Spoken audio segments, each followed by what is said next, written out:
I'm a real nerd. People say I'm a fool, but they never got the news that I'm a sly one. Oh yeah, I'm a sly one.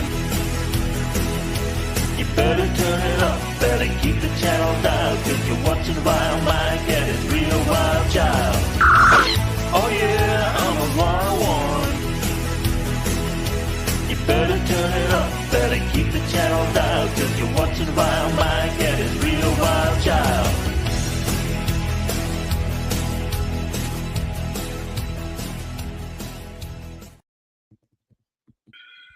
Howdy, folks. Is Vile Mike here, and I got nearly a full panel already. What's up with that? How you guys doing? Good. I'm here physically, not mentally. Only on my third cup of coffee. That sounds about par for the course, Eli. Well, if you guys didn't check the group chat, you two, give everybody I'll give everybody the news. My dad's in the hospital. He's in ICU. He has meningitis and his liver's failing. Oh, I'm sorry, MB. Sorry to hear about that, dude. Are you a compatible donor in case he could just use a new liver? He's 63 years old. I don't think they'd do it. I don't see why not. I mean, 63 is fairly young for even for a meningitis patient. He's got other secondary factors. Okay. He's been a heavy smoker and a heavy drinker for a long. He's been a heavy smoker since before I was born. Oh, okay, yeah. And he's been a heavy drinker. Yeah. So that probably means he has lesions on his liver, unfortunately. And they're probably worried about his blood toxicity levels. Possibly. I talked to the doc. Well, I found out from the family that got him off the streets, which he was on the streets because of me. There's a good reason for it, and I'm not sorry about it, but I'm not going to go into the details of it. I think you've told us before, but go on. Yeah, but anyway, so they've taken him in the last years. They said in the last week he hasn't really been his normal self. And they tried to get him to the hospital in an ambulance a couple times. He refused to go. Finally, he went. He's on a ventilator and a catheter right now. He's currently non-responsive. He's not brain dead, but look, I'm going to be honest. With my dad's health factors, I'm not expecting him to walk out. Yeah, that almost sounds like he may have also had a stroke. Well, no, the meningitis could just be causing swelling that's making it difficult for him to function in his brain. True. God damn. I'm sorry, man. Not that we should talk clinically about your dad or anything, NB. No, it's okay. No, it's what I do. I go into logical mode, which is funny because I named the stream Logical Extremes. Well, that's the only thing I can do. Yeah. You know, a lot of my family asked me, am I going down there? I'm like, he's non-responsive and he's breathing through it and he's got a tube in his mouth and everything. I'm like, there's nothing I can do. Yeah. Yeah. I mean, if you went, it would be for you and so that your family would feel like you'd reconciled or something, but. Well, I made peace with this a long time ago. I knew probably the last time I saw my dad was going to be the last time I saw him. Right. And I prepared for this for a long time. It still sucks and yeah, it hurts, but I prepared myself for it. Mm-hmm. This is kind of almost like my dad's self-fulfilling prophecy. once he got into his 60s, he always believed he was going to die very soon because he said that was the time when his parents died, which actually was inaccurate. They died in their they died at 70. But still, he really talked about that a lot, and I think he ended up creating, I mean, there's always a chance he can come out of this. But I've got to be realistic. Yeah. Yeah, it still sucks. My dad passed away a few years ago. Yeah, my dad passed a few years too, but it was more of a sudden thing because he had a heart attack while on his motorcycle and caused himself to get hit by a car, which the head injury he sustained after being hit by the car is what killed him. Yeesh. Yeah, I think I told you about the woman who died. She had a heart attack in her vehicle and she hit head on into the one tree at my turn in my cul-de-sac. And that's what killed her. Right. I mean, she was having a heart attack. She got off the road and just slammed head on into that tree. Right. Yep. And I remember, like I said, I was coming out of my driveway and I was going out through there to go to the store, and they had it blocked off, and I saw the car with the tarp over it, and I'm like, oh shit. Kind of reminds me of that really, really tasteless joke. I want to die peacefully in my sleep like my grandpa did, not screaming and shouting like the people in the car he was driving. Yeah. At least none of these people had people on the vehicles or in the vehicles with them. So what's kind of funny when you say that is my dad was on a motorcycle, which is traditionally a one-person vehicle, except this was a customized Indian. Okay. So it had a second seat 50s. and it had a sidecar. An Indian with a sidecar? What the hell monstrosity is that? The sidecar was customized so that he could take his dogs with him if he wanted to. Fortunately, the dogs weren't in the car because he was coming home from work at the time. But speaking of which, Mike, since you mentioned the Indian, have you ever seen the movie The Fastest Indian? With the old guy, what's his name? Hannibal Lecter guy. Hannibal Lecter, yeah. Anthony Hopkins. Thank you, Hopkins. Thank you. Couldn't remember his name. Yeah, I have.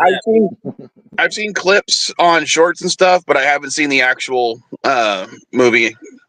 He wanted to ride across America. I didn't even know the title because every time I see the clips, they don't say the freaking title of the name. They just put the clips on there for views, which annoys the hell out of me. It's the world's fastest Indian. Yeah, he wanted to ride his motorcycle across the U.S. My brother-in-law has one of those. No. Really Remember, nice. he takes his Indian from New Zealand to go race the salt flats. Yeah, sorry.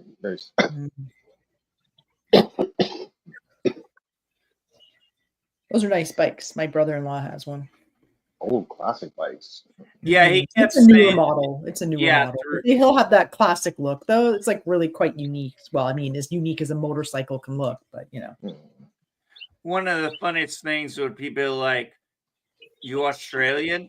No, I'm not a Pommy. I'm New Zealander. A Kiwi. Yeah. No, what I thought was funny about those clips was they always show the clip where he's having his bike inspected. And, they portray the safety inspectors as the bad guys. In the clips, at least. And I'm always like, nowadays, no. Those guys are doing a good thing because they're literally trying to keep the guy alive. It doesn't matter if he actually survives in the end. Because even if he knows what he's talking about, you need to have safety regulations in place because Mm-hmm. there always could go something wrong. Well, one of the things was he got there, he didn't know he had to register and everything, and they made an exception for him because the people were like, come on, man, he's come all the way from New Zealand to do this. Well, like, it's not like let to worry about the him. steering wheel being on the wrong side or anything. Well, one of the things was the people were like, no, let the guy test his bike out. And people were aggravated with him. It's like, look, he came all the way from New Zealand. He wants to test his bike out. It's like, let him. Yeah, I know that they portray it that way, but it reminds me of Ghostbusters. You know, Walter Peck being, you know, the guy from the EPA wants the, or was it the EPA? Yes, remember. this man has no dick. Yes, this man has no dick. I mean, Well, he that's was what I right. It was really told. dangerous. Yeah, but the idea of people walking around with unregulated nuclear material, Right? yeah, that is terrifying. Uh-huh. Yeah, absolutely. And I say What this was as that? someone who, hold on, when I was a kid, I did a science fair project where I just showed the designs, or my designs, for a nuclear bomb. And we now, fortunately, this was pre 9/11, but we had the actual FBI come to the school, and they spoke with my mother and my father. And my father nearly got in trouble because he was in the military. Jesus. And they thought, is it possible he gave my, his son access somehow? And I'm like, no, all this stuff is available on the internet. Yeah. But in 1993 or so, there's not a lot of stuff on the internet, or not a lot of people know enough about the internet to know that you can get that stuff from universities. And how you doing, babe? Mrs. Viles in the chat. Hola, Hola, Mrs. Cardenas. Hola, Ms. Cardenas. Even though she's, not that far from me right now because I'm just sitting out in the car in front of her house. Bring him coffee. I told her to. Now, I told Eliha, I do have my caffeinated beverage right now, which, if you know the joke about being in Mexico, why I'm drinking Pepsi. Pure cane sugar, yes. Oh, no. God, I can't wait to shave. I can't wait to get my head shaved on Tuesday. Oh, we did that yesterday again. But do you guys know why? H.M. Boche? Pepsi, By who? H.M. Boche? Pepsi, sorry, say that again? You get your head shaved by H.M. Boche? No, by Mrs. Vile. Oh, she says she's preparing the coffee. Thank you, babe. It's a pumpkin reference, by the way. So one of the things I remember hold on. I wanted to talk about the Pepsi thing. Do you guys know why Pepsi's surging in popularity right now, especially in Mexico? Because it's not American sourced? Mm-mm. No, same as Coke is an American source. They have different ingredients, different bottling plants. No, why? No, I mean, they're like not because American stuff. No, it's actually because Coca-Cola called ICE on their own employees. Oh, that's right. Yeah, that makes sense.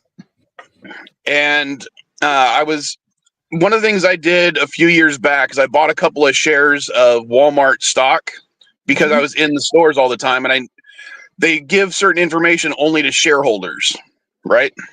Right. And apparently, in one of the last email, or one of the last shareholder emails, they reported a 7% dip in their profits when it came to their grocery stores. And that 7% drip in their profits for the grocery stores was in part due to a 22% dip in Coke sales. One of the... Go ahead. Oh, shit. What was I going to say? I lost my train of thought. Never mind. If I remember it again, I'll bring it up. It had to do with soda. But here's the thing. What country do you think purchases the most amount of Coke in the entire planet? United States. Mexico. It's Mexico, not the United States. Yeah, because the water's Oh. not safe, right? And so they're really fond of, and it's also got calories and stuff in it. Yeah, but it's Coca-Cola is the premier product to the point where in certain areas of Mexico, they refer to soda as just Coke. Mm-hmm. Yeah, that's what we call it here, Coke. Well, at least in Illinois, we called everything Coke. It's so Illinois. Among Latino groups, Coca-Cola is being boycotted, and they've lost 22% of their sales since they've done that, and 22% is a huge number for Coke. Oh yeah, that's crazy. I can't remember the last time I had a cola. This is the first time in quite a while you can now buy the Coke stock for less than $70. Wow. I never buy individual. Oh, now stocks. I always remember buy what I was ETFs. going to say. Now I remember what I was going to say, Mike. So my boss had stock in Walmart, and he got in trouble and got EJP'd. He was a tech sergeant, and he got fined. And he actually asked the commander, he's like, "Can I sell some of my stock and just pay it now?"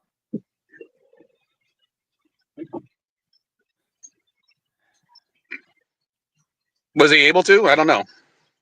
No, they said no. They were going to garnish his wages, and he just said, "I'll just sell a few stock. No big deal."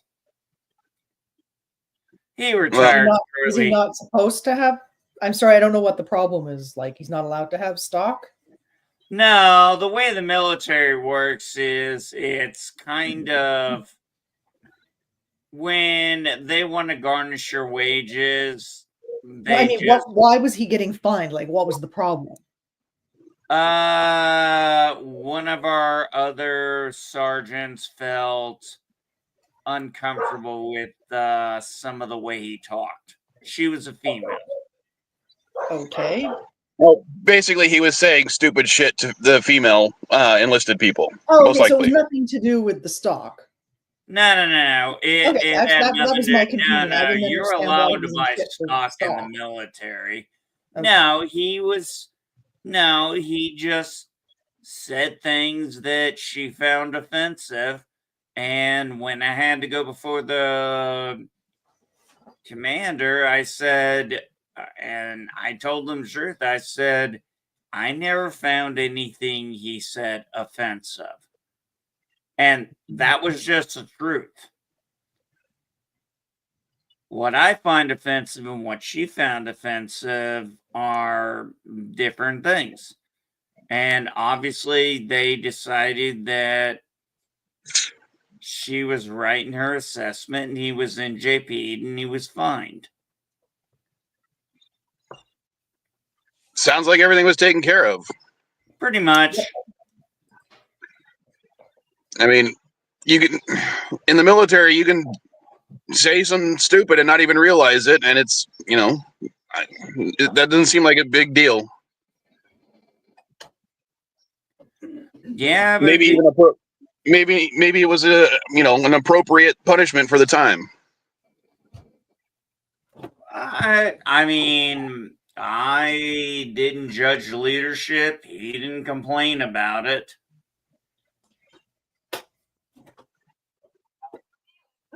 As long as he also stopped saying stupid shit, then that's probably good.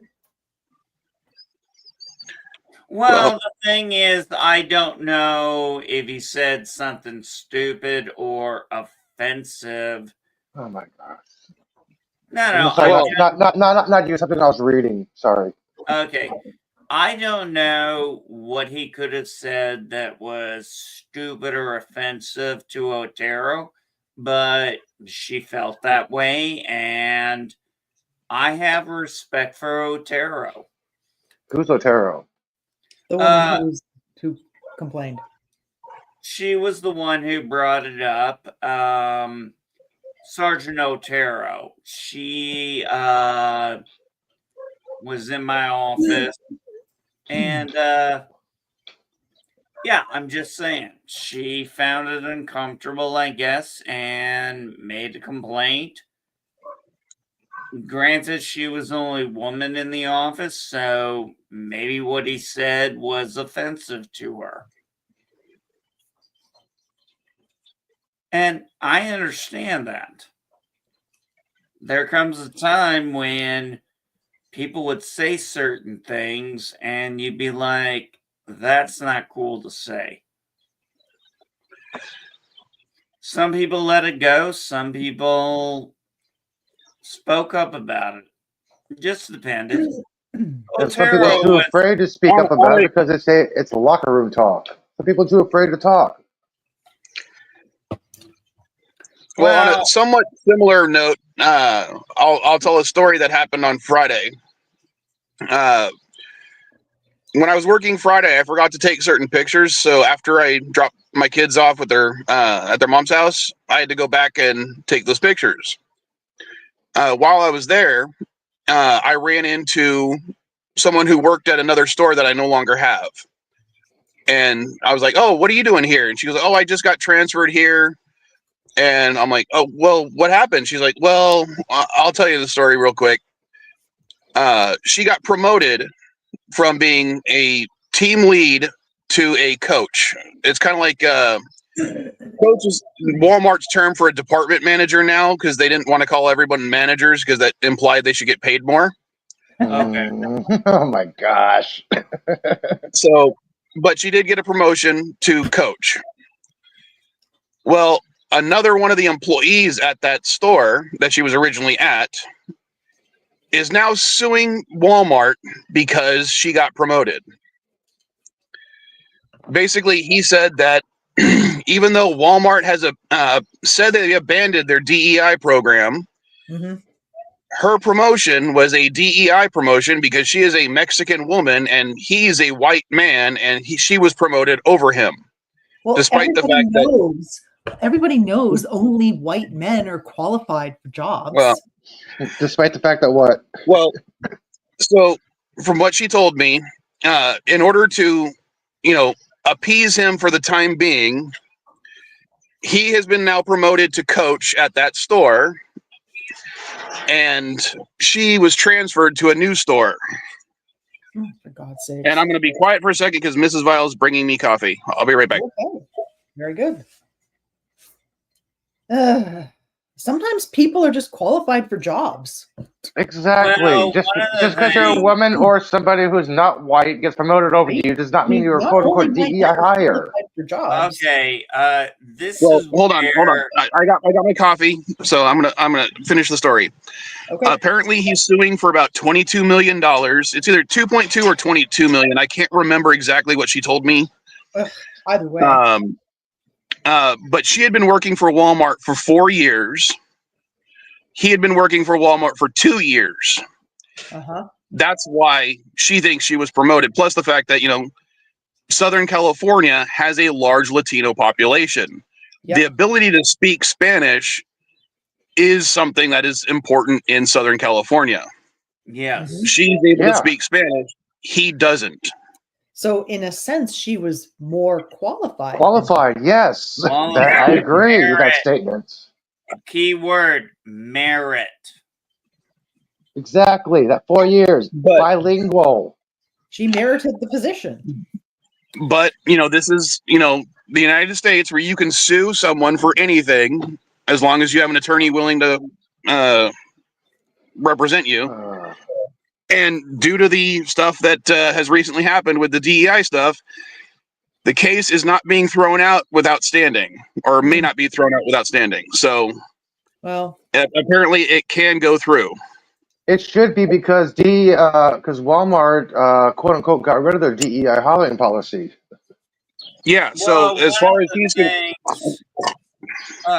so anyway, one of the things I learned was General Brown and several other generals, the chief of staff and stuff, were fired, and they were trying to say was he fired because he was a 4-star black general? Was he a DEI hire? Now, look, I do not look to become a general. That's a congressional approval. Yeah, you don't make it to a 4-star general through DEI. Like, under no circumstances. You've got to be qualified. You have to merit that position. It's ridiculous to say anything other.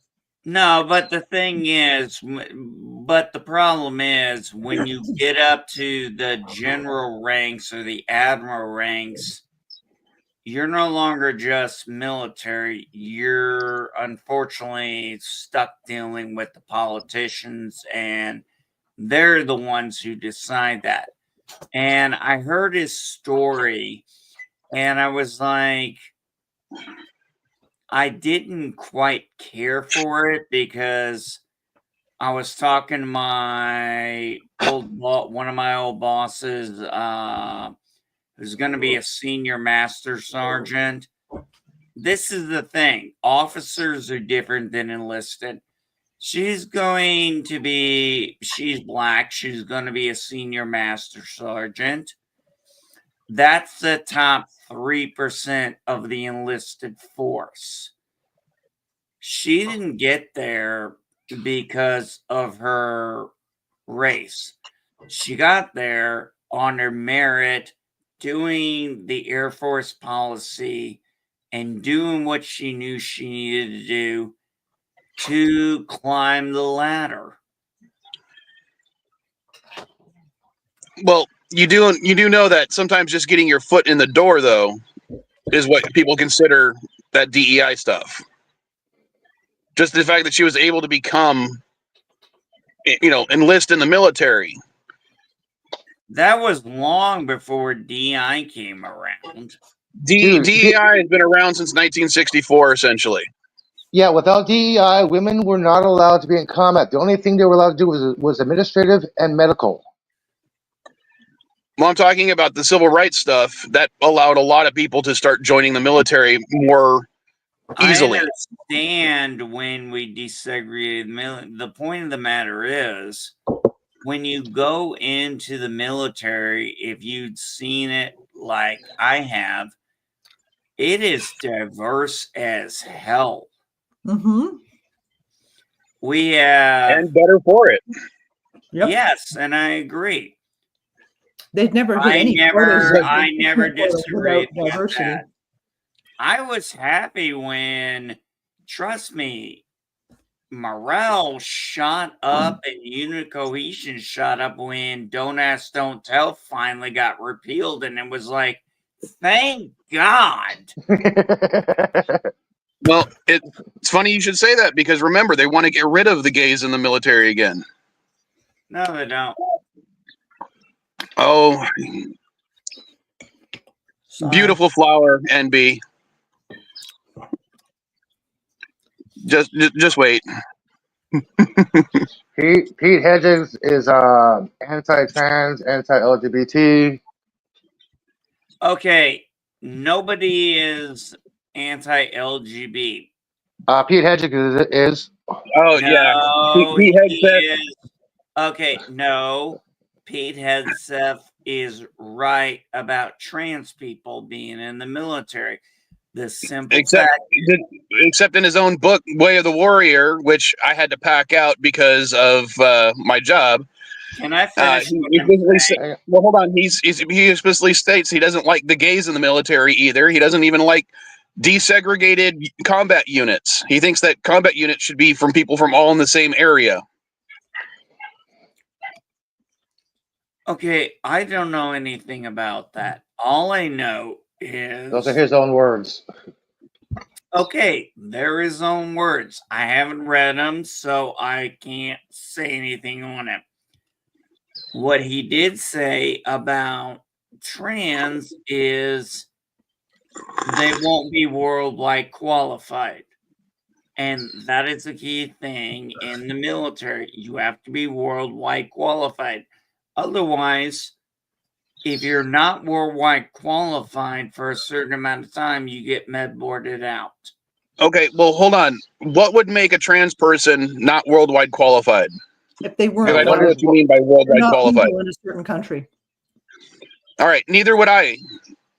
There are several What do you- countries that being an apostate is a death penalty sentence, and I am an apostate for several things, and I'm an atheist. So I would literally be put to death in several countries in this world. So what, should all atheists be banned from the military under that worldwide thing? Because God is in the oath. No, you swear or affirm. And you swear on the Constitution. You don't swear by any religious context. Mm-hmm. You also don't swear no to the president. You swear no, like you said, you swear no to the Constitution. The office of the president, not the person who has the office. Exactly. The commander-in-chief. The office of the president. Not the president, the office of the God, president. who was I? God, I was talking to somebody recently, and I can't remember what it was. When I kept referring to the idiot in chief, and they were like, you know, he is the president. I'm like, yeah, but I don't want to denigrate the president's office. I have too much respect for it. But I can't even remember who I said that to now. Oh, I think that's being disrespectful. To the office or to the person? The office. What, calling Sleepy Joe is also not disrespectful? Of course it was disrespectful. Or calling, you know, saying something along the lines of all Democrats are Pedophiles? traitors. Are we talking about the office of the presidency, or are we talking about Congress? Well, we're talking about a certain individual who claimed that all Democrats are traitors to the country, and at the time, hold on, at the time, a Democrat was in the Oval Office. Okay. Is it just me, or did you guys over the years suddenly start thinking of Trump as Voldemort, where you just can't say his name?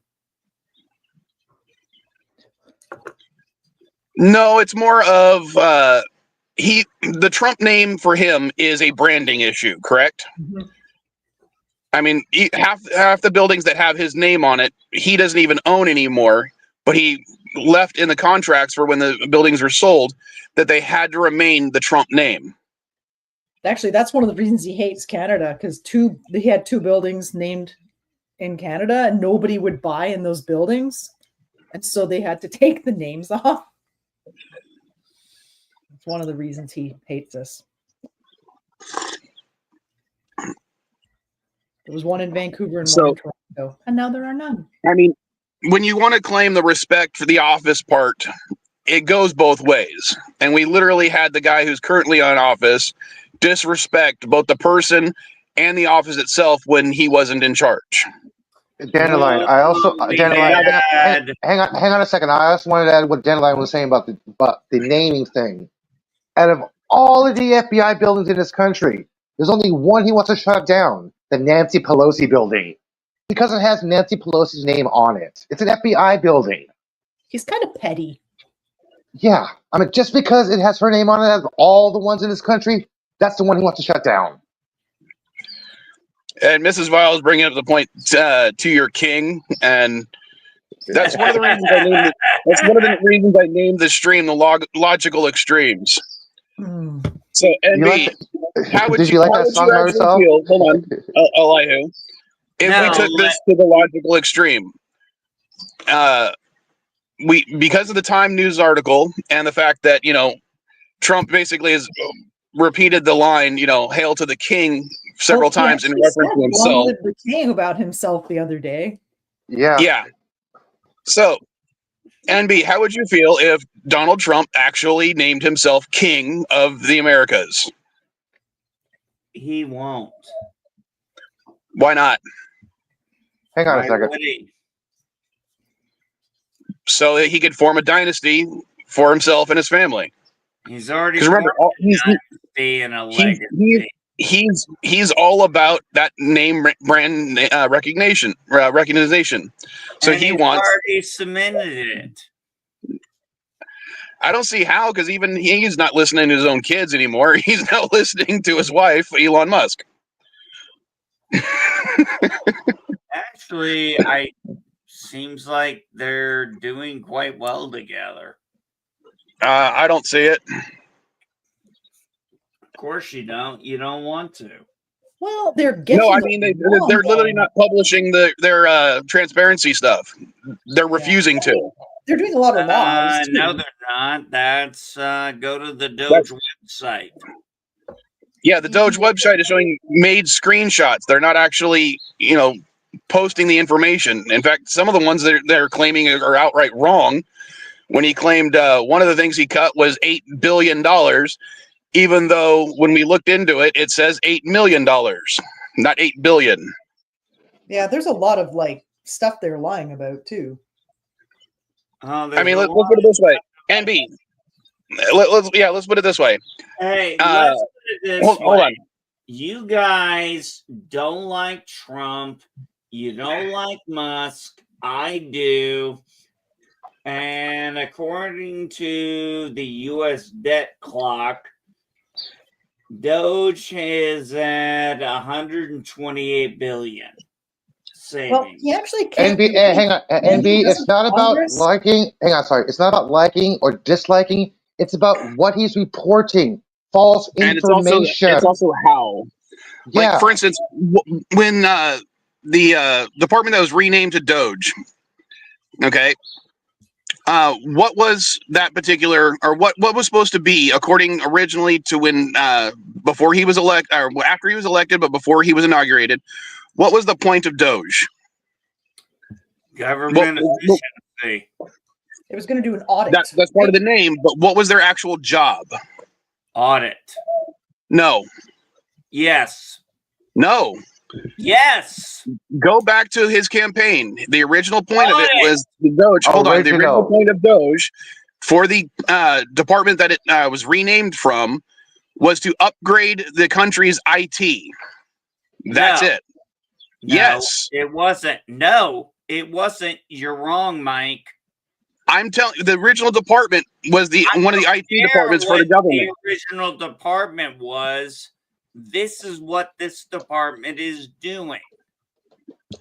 It might be what they're doing, but it's not what their mandate was originally, even according to the Trump administration prior to inauguration. It's exactly what the Trump mandate was. No, it wasn't. Yes, it was. We voted for this. We knew Elon. No, we didn't. Yes, I did. We didn't. Well, you didn't. I did. I know. Go back and look at it. I wish I could pull up the clips. I woke up way too fucking late.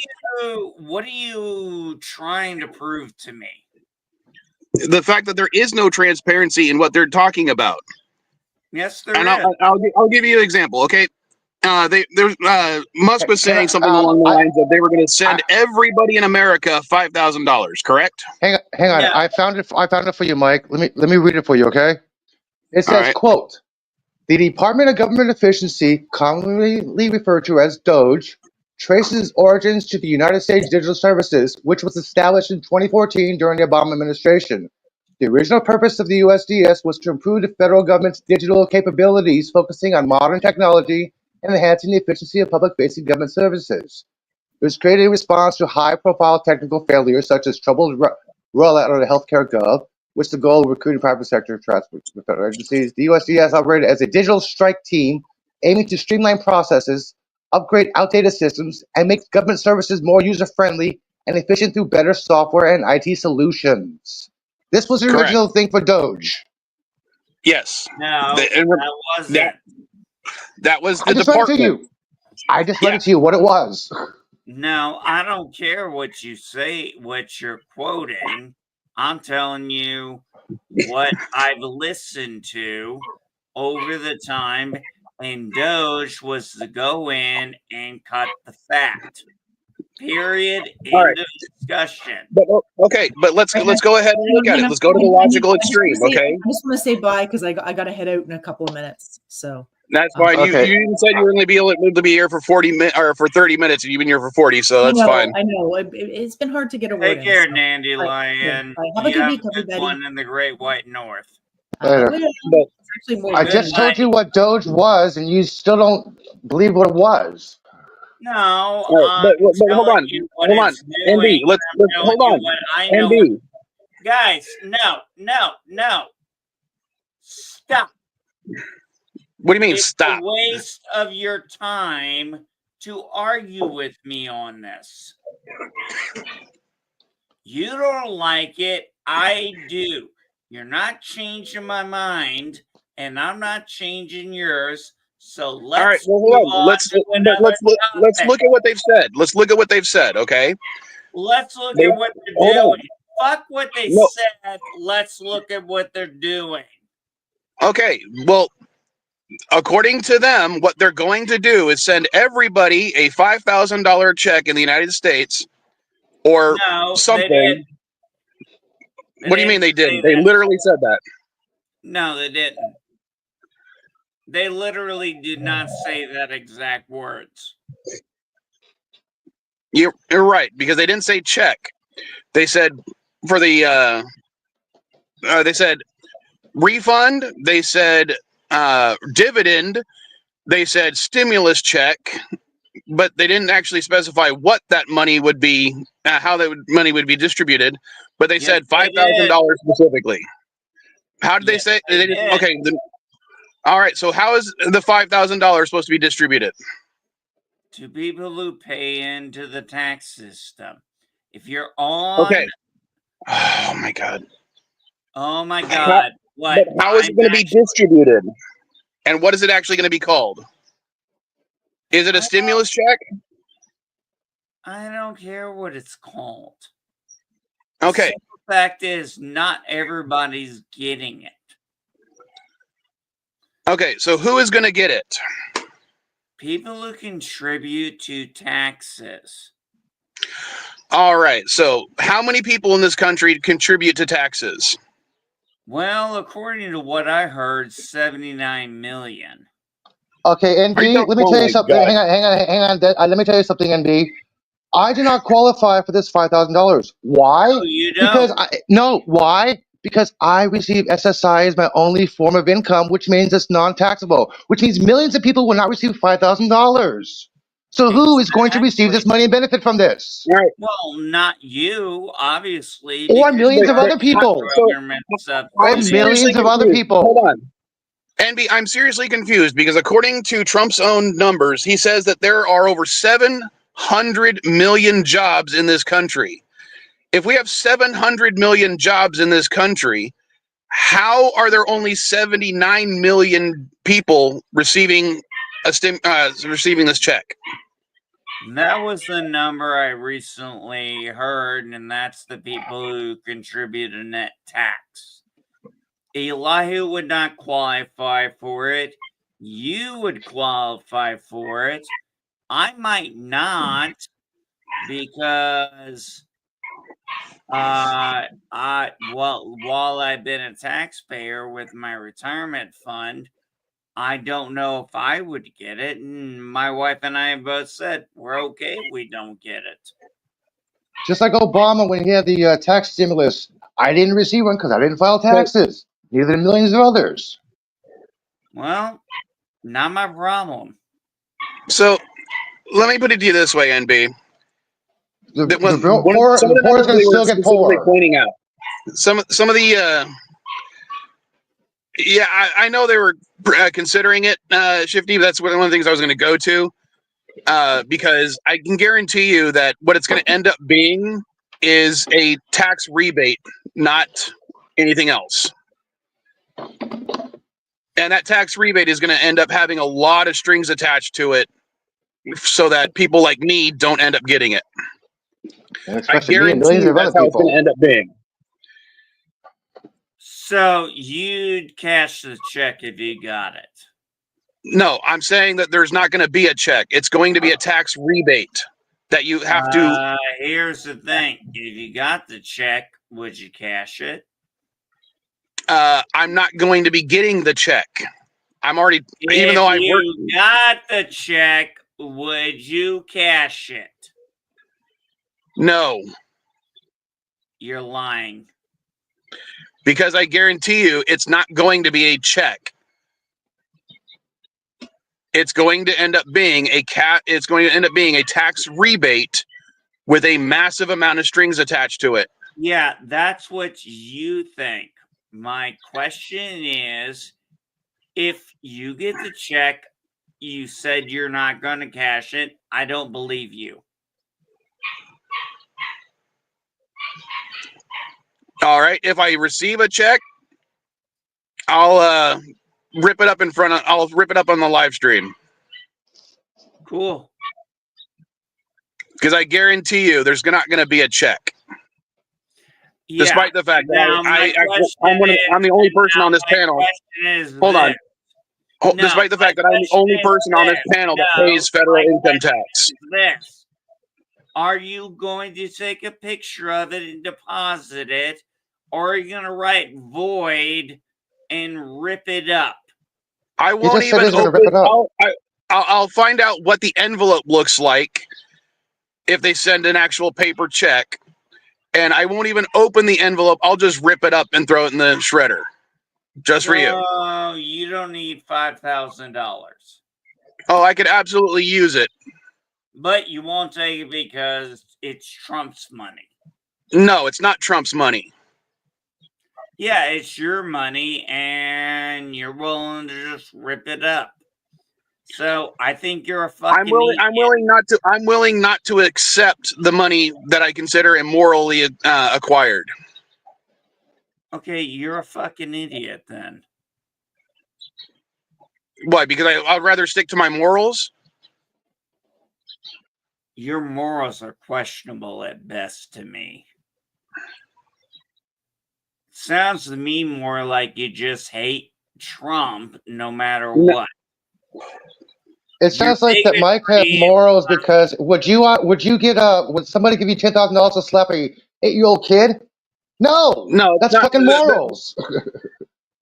No, morals, dude. It's the principle of the matter. About.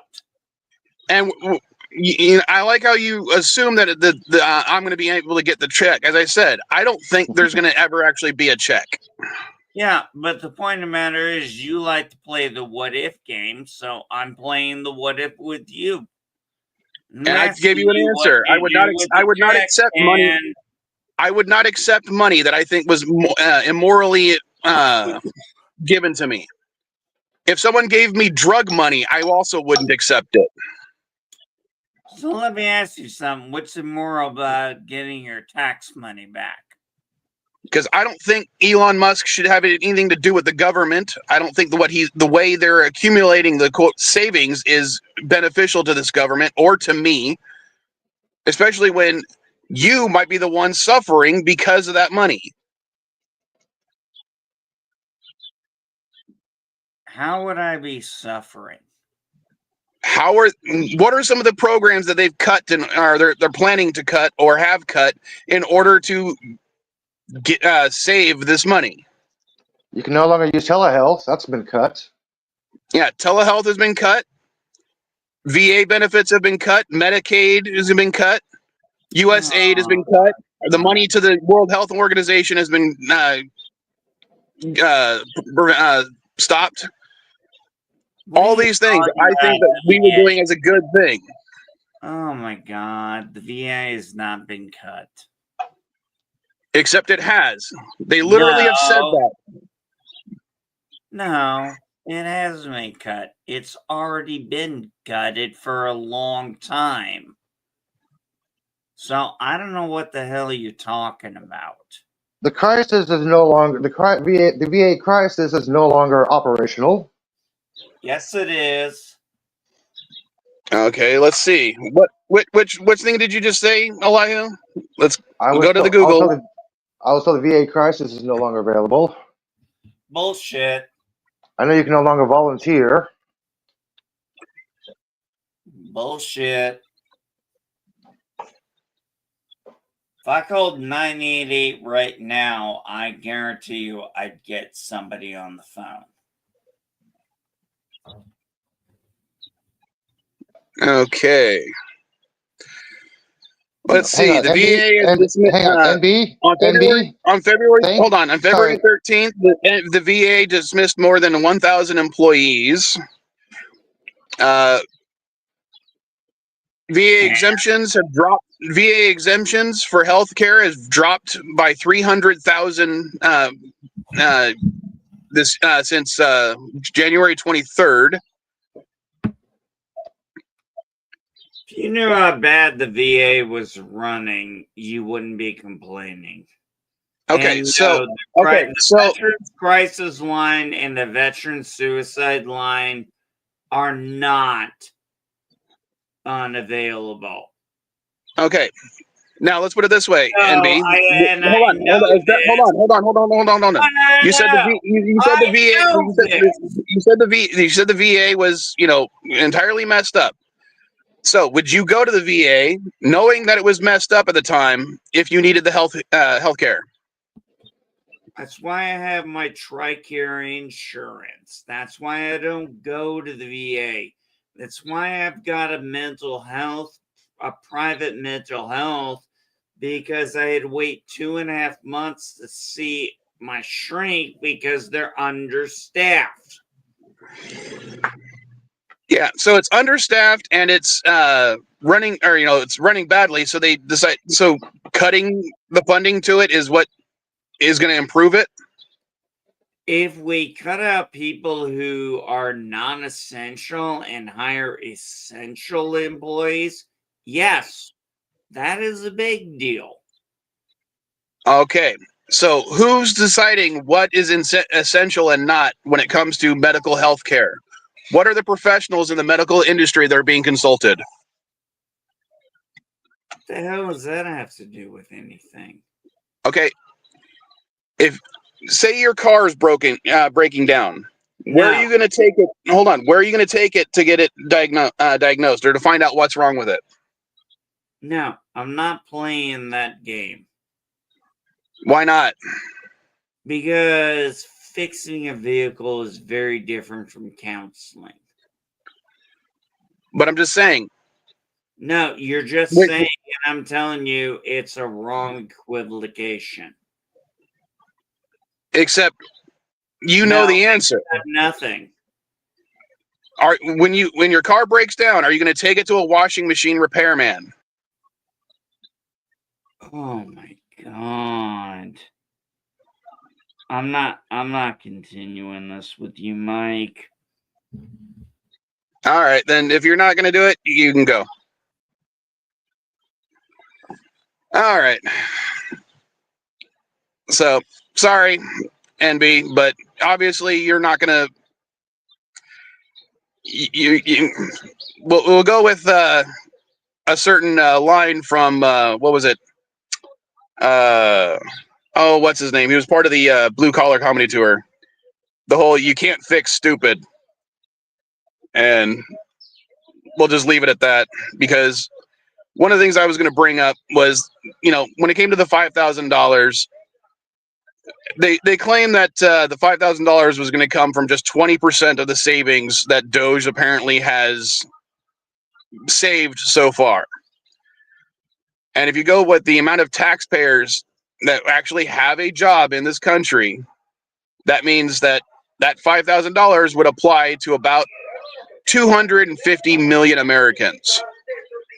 And if you multiply, hold on, I got someone with a speaker coming by. I'm going to roll up my window.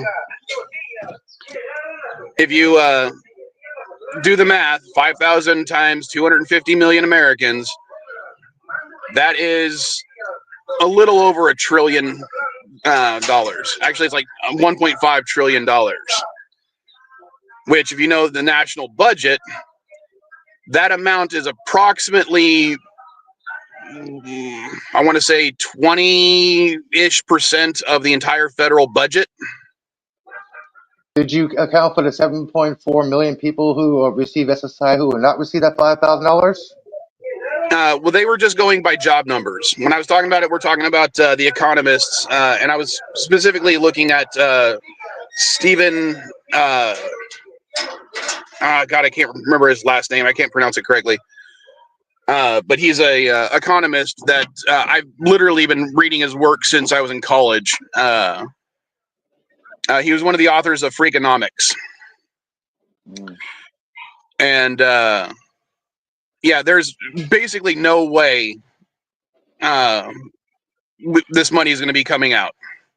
And that it was him and other economists that I was listening to that were saying that, yeah, there's not going to be a check. You're not going to get a refund or anything like that. It's going to be a tax rebate.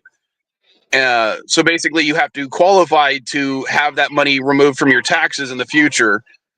And one of the qualifications that, according to things that he's seen from a Freedom of Information request from the Doge Department, was basically you'd have to have made over was it either $100,000 or $1 million or $100 million or something like that, or hundred something. But let's say that was a low number and say $100,000. That would only mean that the people who made over $100,000 would even remotely qualify for this tax rebate of $5,000. Oh, people making minimum wage don't get it. Okay. Yeah, and based on that number, the number of people that make minimum wage, which is about 1/3 of all working Americans, yeah, none of those are getting it. Anyone who's in the lower class or lower middle class would not be getting it, because remember, lower middle class is 70,000 to 140,000, according to the government. And I don't make that much money, so that's why I'm not gonna be getting it. Whatever they're talking about. Sorry, pretty soon low class is going to be $1 million. Well, I don't think it's going to be that. I don't think low class is going to be that. No, at least 300,000 at least. But yeah, so the numbers they're reporting are completely fictitious. There's no possible way that the Doge Department has saved this country over $14 billion or $14 trillion when the federal budget is almost $7 billion, or is less than half that. And then I'm just going by the numbers that they themselves have said on those cases. And I know he says, don't go by what they say, go by what they do. And I'm like, I'm going by what they're saying because I don't know what they do. They don't actually report what they do. Yeah, I'm just looking at mainly the programs that they're so-called cutting. They do, but some of the stuff they've been trying to cancel is under the control of Congress. But remember, it's also Congress has to file the any court things related to it, and it's going to be hard for a Republican-controlled Congress to even want to do that.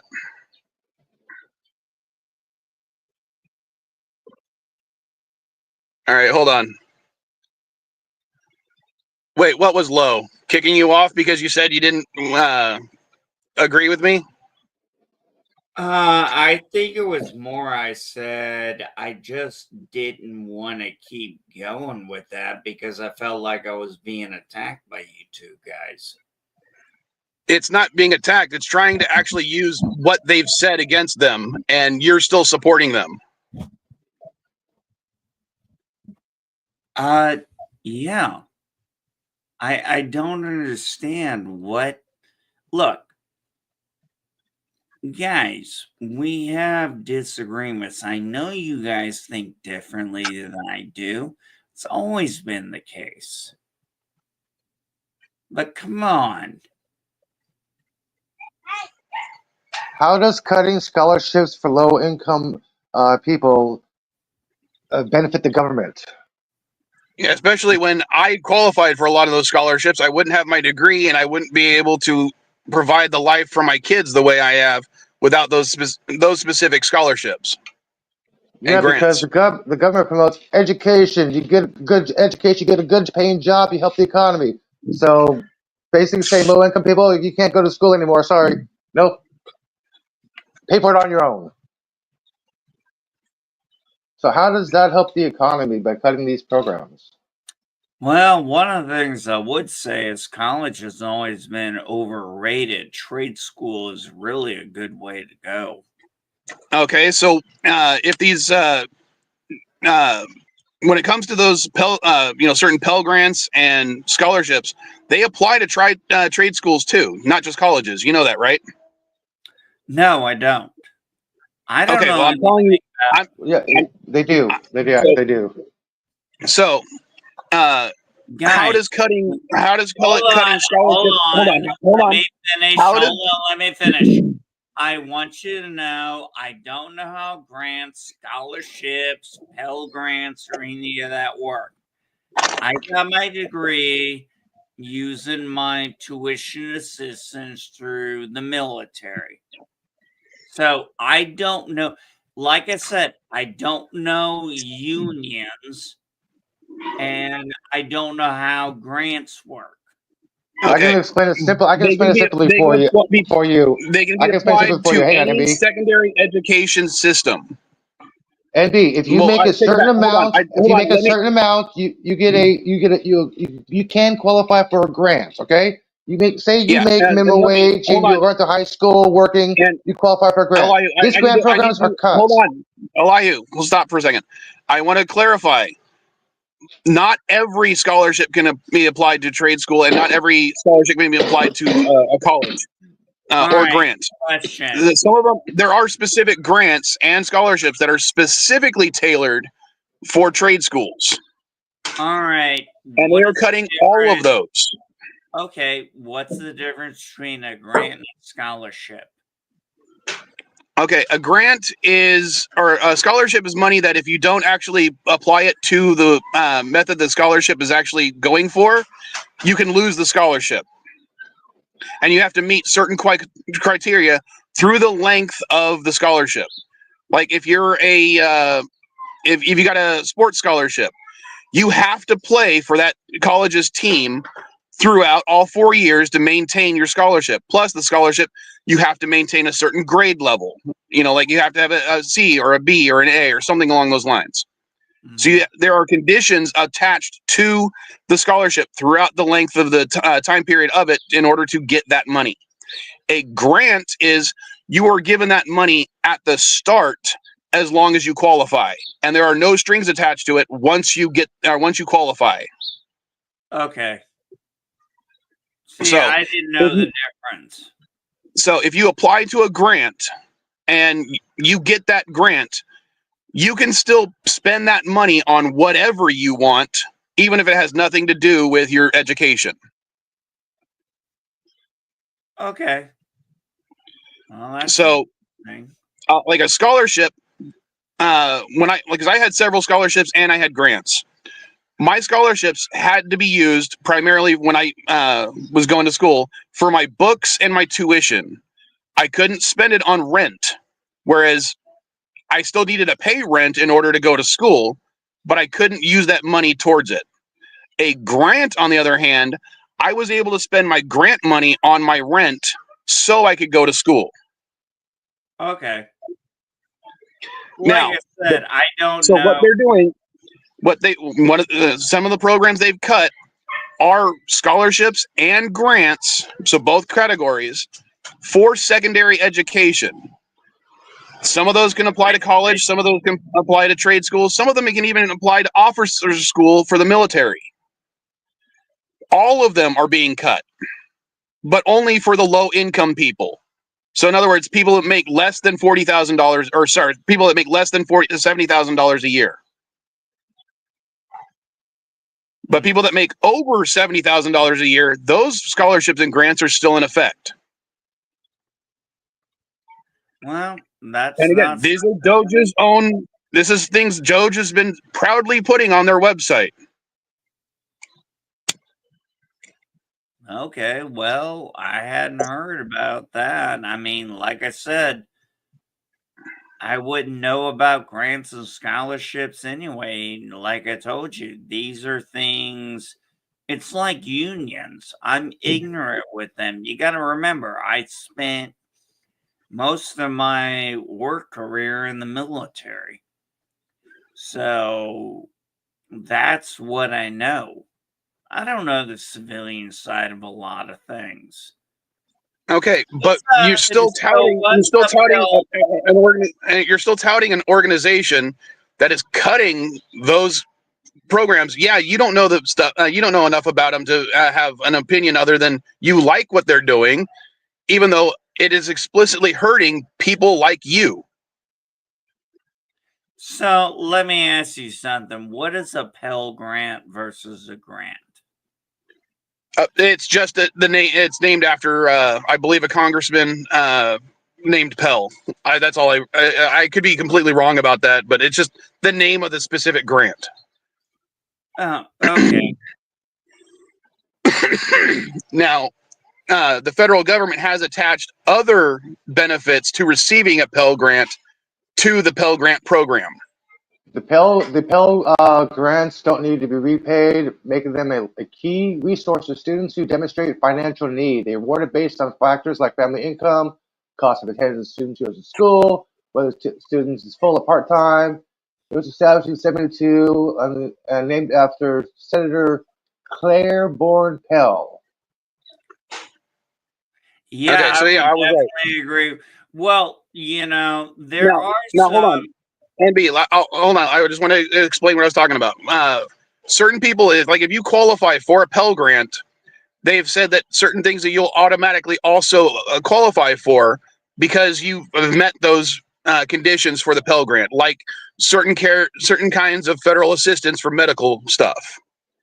Okay. Yeah, you get $7,395. That's the maximum amount, and the grants can be used for tuition, fees, books, living expenses at eligible institutions, including most colleges, universities, and some trade schools.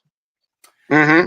I'll be the first one to admit some career fields require you going to college. Obviously, doctors and nurses, psychiatric counselors. That's still that medical. Yeah, Kind of like what Mrs. Weil pointed out. Engineering people. You want the guy designing your next bridge to have a college education when it comes to how to design a frickin' bridge. Oh yeah, I'm totally in agreement with that. You need an engineer to design it. Now, Mrs. Weil is also pointing out that one of her friends has an engineering degree, and if I remember correctly, and she can point me out if I'm wrong, he either is immigrated to the U.S. or wants to immigrate to the U.S., but he has a engineering degree. If we have a deficit in engineers in this country, which we do, should those people be allowed to immigrate even if they come from Mexico? As far as I know, don't we make special visas and stuff for people like that? We technically do, but a lot of them are not being, the numbers of allowed visas are being reduced significantly. Like, I'll give you an example. Mrs. Weil is not a U.S. citizen. Yeah. Okay. One of the easiest ways you'd think for her to become a U.S. citizen is for me to marry her so she can get a green card, correct? I guess so. Okay. How many green card visas do you think they give for the country from the country of Mexico in the United States right now? I don't know how many they give anybody or any country. Well, specifically, we've looked into Mexico because that's where she's from. Yeah. How many people do you think should be allowed to get a green card from the country of Mexico from the United States government? How many couples do you think would be a good number for to bring up immigration from Mexico, a legal form of immigration? I'm sorry, I don't have specific numbers to give you.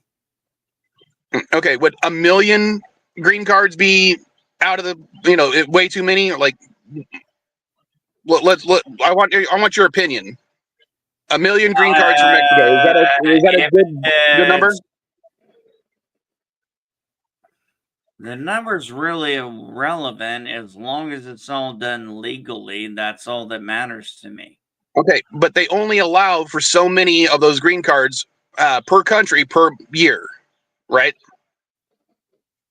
They're not going to allow every single person who gets married from Mexico to come into the United States and get a green card. If you say so, I don't know much about that. Well, I'm telling you, they limit it. But what number, like how many green cards should the United States government give out per year for the country of Mexico? Is 1 million too much? That's my question. What's the population of Mexico? I don't know. I just pulled 1 million out of my ass because it's a nice round number.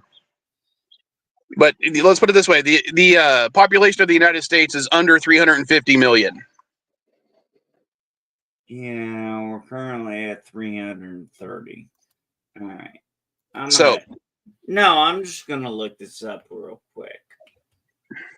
Population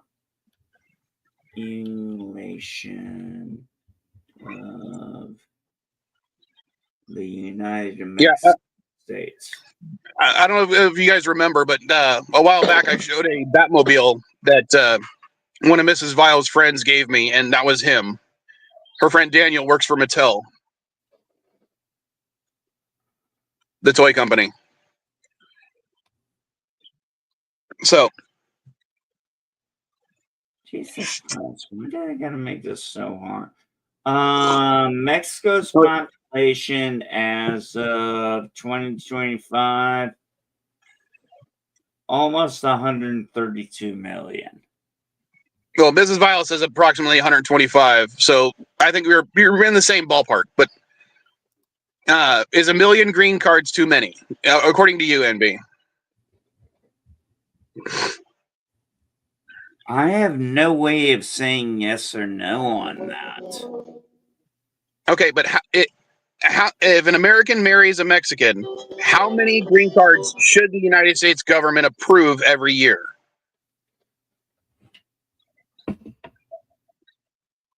That I can't answer. I don't know our full immigration process or how green cards work. Okay, I will put it to you this way. That number is 2,000. Only 2,000 people per year are allowed to get a green card if you marry a Mexican in the United States. And if you're an American and you marry a Mexican, only 2,000. Do you know how quick those numbers fill up starting at 12:01 midnight, January 1st? Probably by 12:01. Yeah.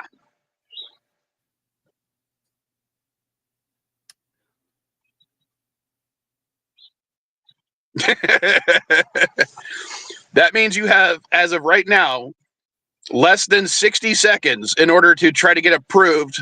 Just the ability to try to get approved, not saying it actually gets approved, just for, the possibility for an interview, because, you got to be interviewed. You got to have, the American has to have stable employment. There's a whole lot of criteria. And they only allow 2,000 people to apply. Yeah, like I said, I don't know anything about how green cards or visas work. Now, and I'll give you an example only because I did look it up because of Yvette a while back. How many? If someone could look it up real quick, what is the population of the United Kingdom? Hold on a second.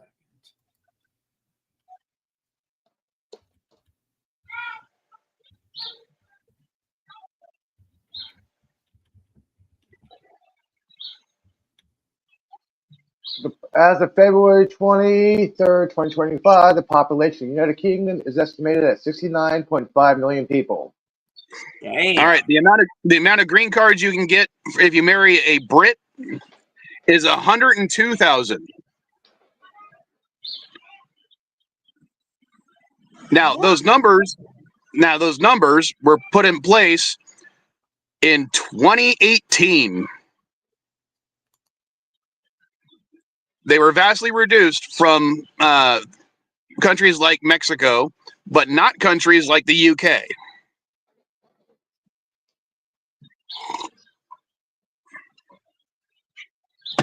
Because originally there was the amount of green cards you can get from Mexico was a lot higher than it is now. And unfortunately, a certain dotard who did not win the election didn't change those numbers the entire 4 years he was in charge because he was an idiot too. He wasn't running the country.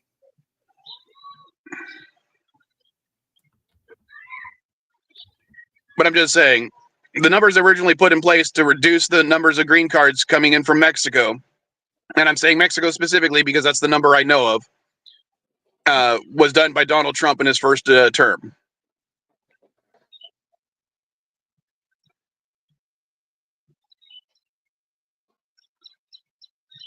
Like I said, when it comes to the whole immigration, legal immigration thing, I'm not familiar with the process. Okay, but you understand that they've made it incredibly difficult to legally immigrate from basically any country south of the United States at this point, or at least in the Western Hemisphere. Canada has stricter immigration laws than we do, and so does Mexico. If you look at the Mexican Constitution, if you're not a natural-born Mexican, there are a lot of jobs you can't run for. If you're in the United States and you were born in another country, there's only one job you can't have. But we're talking specifically about the United States. Well, that's what I'm saying. There's only one job, an illegal, or not an illegal, sorry. A immigrated citizen cannot run for, and that's president of the United States. They can run, and vice president. Well, I don't know about that. I've wondered about that. And I think it's in the Constitution. You have to be an American citizen to be vice president. I believe it says so in the Constitution. I'd have to look it up. I'd have to pull my pocket Constitution. But anyway, they can be representatives. They can be senators. You know, they can do all those things. They can be in the cabinet. I'm going to disagree with you on that point. I think because of the presidential line of succession, certain cabinet positions are also not available to immigrants. But I'm pulling that completely out of my ass because I'm not exactly sure. Well, yeah, you would have to pass over the ones who were immigrants, but the line of succession goes from president, vice president, House of Representative. I don't know why. And then after that, it's the cabinet branches. Well, as I said, I completely admit it. I pulled that out of my ass. And I'm still talking about the. Hold on, but I'm still talking about the fact that legal immigration from certain countries, including Mexico, has been severely curtailed in the last month.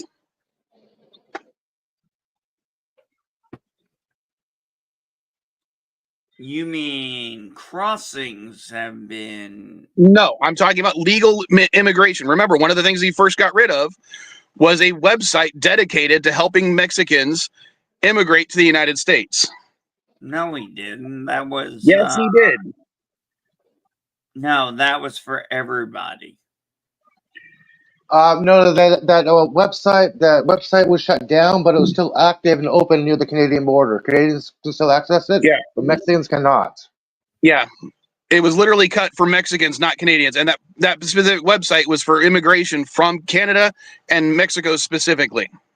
Where you stay in the country and you apply, that got cut.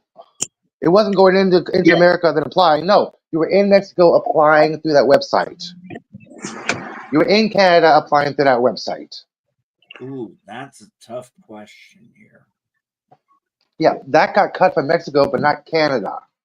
No, So Mexicans were no longer able to access their information or their previous request or find out where the status is on hold. Canadians could still do that. And remember, what was one of the mandates that Trump is having for ICE officials right now when it comes to the number of certain things? What number has he been touting that he wants to have increased the most?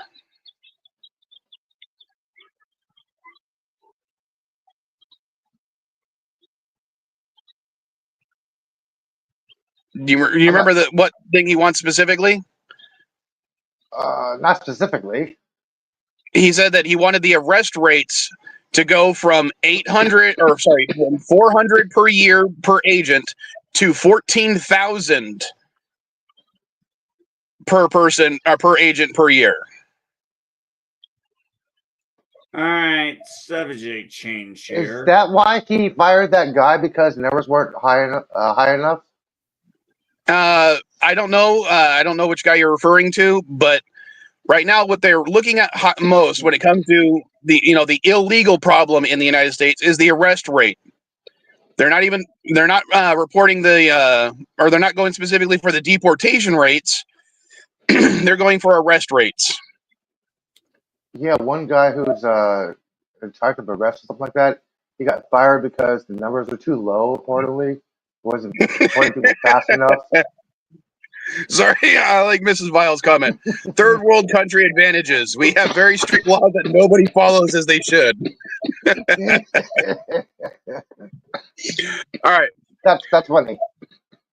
So, MB, why do you think that the Trump administration is focusing so much on arrest rates and not conviction or deportation rates?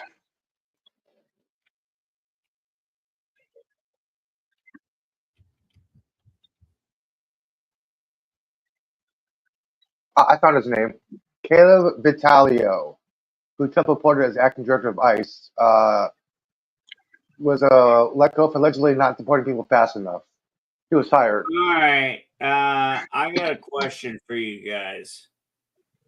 Okay, will you answer my question first? What? Why are they focusing so much on arrest rates and not conviction or deportation rates for illegals? Optics. All right, very good. Now, how many people are actually being convicted versus the arrests, according to their own numbers? What do they need to be convicted of? Actually being an illegal. No, they don't. They're not covered under the U.S. Constitution. That is very good. Okay, now, how many people are being arrested in the United States right now and being deported without being convicted of actually being illegal aliens to this country? I have no clue right now. Nobody does. Isn't that amazing? I don't care. Okay, now I'm gonna tell you a story. Puerto Ricans. Hold on. No, I'm going to tell you a story. 3 Puerto Ricans were arrested in Florida while they were visiting family. Yes, they were arrested. I've heard that story. Okay, and they were deported to Germany. Yes, that was they never. Okay, how do you understand though that this is happening many, many times now? You have American citizens that are being deported because when you're focused solely on arrest rates and not actually people who are illegal, you are arresting specific groups. Now, you and I, fortunately, we're white. We're probably not going to get harassed by ICE. I will. But black, brown, they're going to target those groups specifically because they're going for arrest rates, not for convictions. Yes, and I'll tell you a little story. Many years ago at this point, when I was going through my custody battle, I was looking for a job. Okay, I had I'll even tell you what it was. I was going. I had an interview for Target. I was applying for one of their loss prevention guys. You know, basically their security people. And my ex had me arrested on a trumped up charge. Because I was arrested, I lost that job. Yep. Now, I know what that feels like. Okay, now imagine you are an American citizen, and because you're brown, ICE arrests you. Look, like I said, it was fucked up. They were Puerto Rican. They were American citizens because Puerto Rico's a territory. Yes, that was a fuck up. All right. Now, that's just one case out of many. Because remember, they've also arrested Dakota Indians, Lakota Indians, Seminole Indians, Cherokee Indians, Navajo Indians, all across this country, and had them detained and some deported because they were arrested. Yeah, I haven't heard any real hard news on that other than the Puerto Ricans. But anyway. But I'm telling you, it's interesting they're not going after white people like Canadians. Yeah, remember, we even have examples of people being calling ICE because they saw some people speaking Spanish in this country. Everyday citizens. You hear someone speaking Spanish, you're gonna call ICE. Hell, there was a guy in Southern California. He's actually Asian, but he's a brown skin type Asian. Someone called ICE on him for speaking Spanish, and he had to tell the guys, "No, I'm not even speaking Spanish. I'm speaking Tagalog or something like that." Tagalog. Fortunately, he wasn't arrested.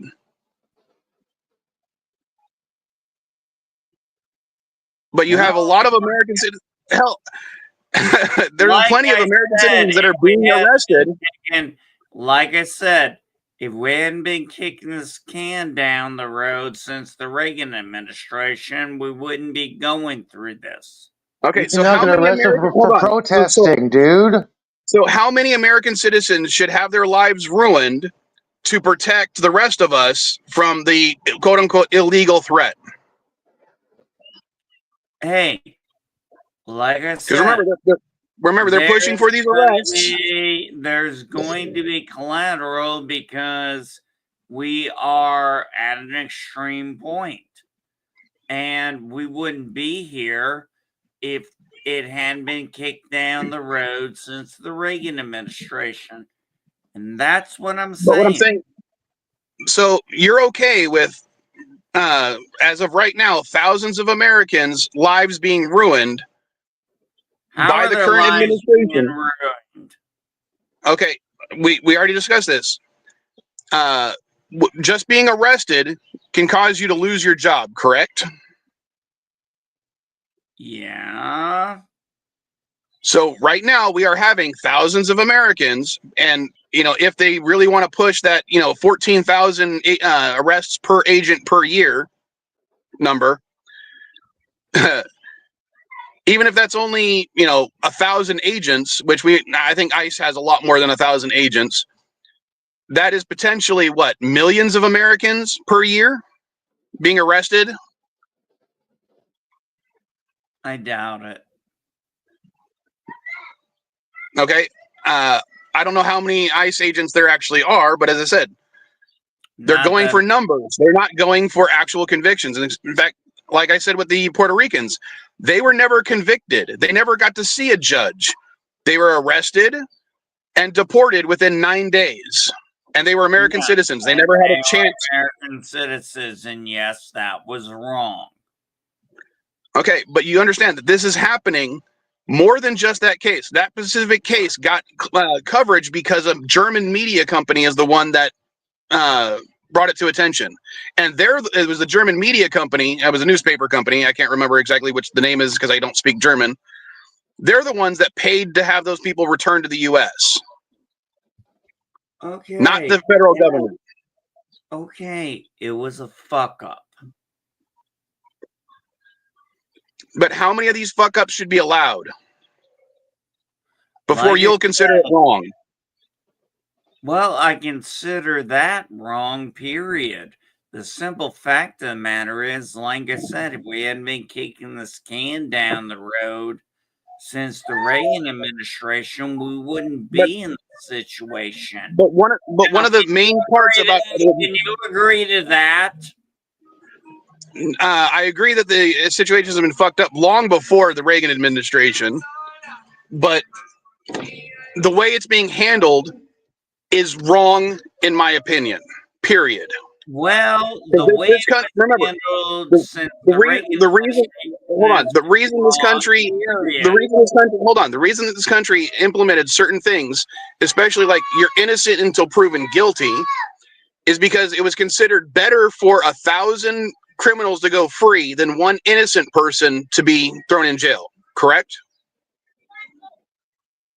No, we have the presumption of innocence until proven guilty, and that is on the prosecutor.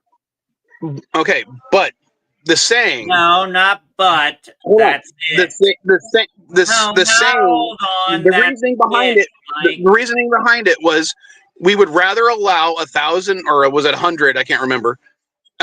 Guilty people to go free than allow one innocent to be punished. Correct? Well, I have no idea if that was what was said. You have the presumption of innocence until proven guilty. That's why we don't have innocent and guilty. We have guilty and not guilty. Okay.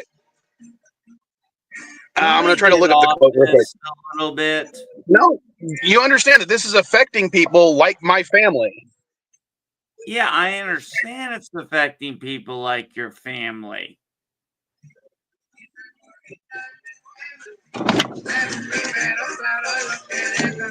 So that's why it's important to me. Yeah, I don't think YouTube would strike that music. Sorry, yeah. I All right, I got a question for you guys. I saw this pop up on my X feed. Name a famous piano player that's not Elton John. Burt Bacharach. I came back. I thought of Billy Joel. I thought of Burt Bacharach automatically, man. Oh yeah, Burt Bacharach. Yeah. Sorry, I loved watching him as a kid. I saw him perform once live. I was laughing my ass off. Isn't Burt Bacharach famous for a lot of music he did in movies? All right, so sure. 1769, William Blackstone from the United States Congress. It is better than 10 guilty persons escape than one innocent suffer. Okay, that was a piece.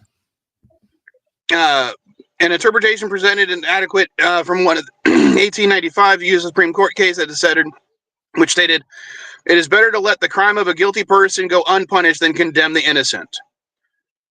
That is the Supreme Court opinion on the matter. Okay, so we have at this point innocent people suffering because of, and we're talking about thousands of. Are you suffering right now?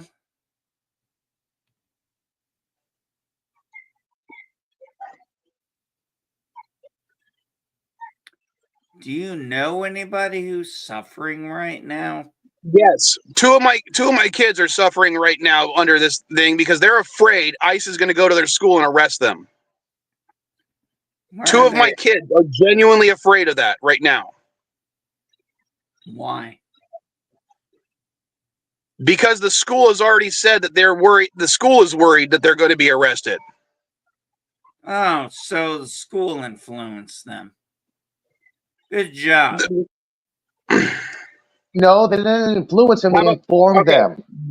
The How did they reason, influence okay, I them? will give you, hold on, I will give you an example, NB.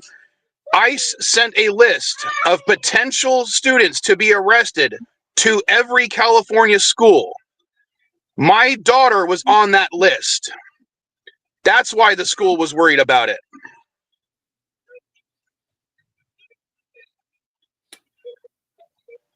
Where's she from? She's a Native American. She's an American citizen. But at the time, the reason ICE sent that list is because when Trump signed that executive order, she temporarily lost her citizenship. I don't see how.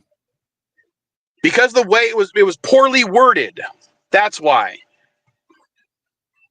And then in court, the Trump, remember, and then in court, the Trump administration argued the point that yes, Native Americans don't deserve American citizenship. No. Yes, they did. January 24th. January 24th, they absolutely did. Yeah, well, you're gonna have to show me it.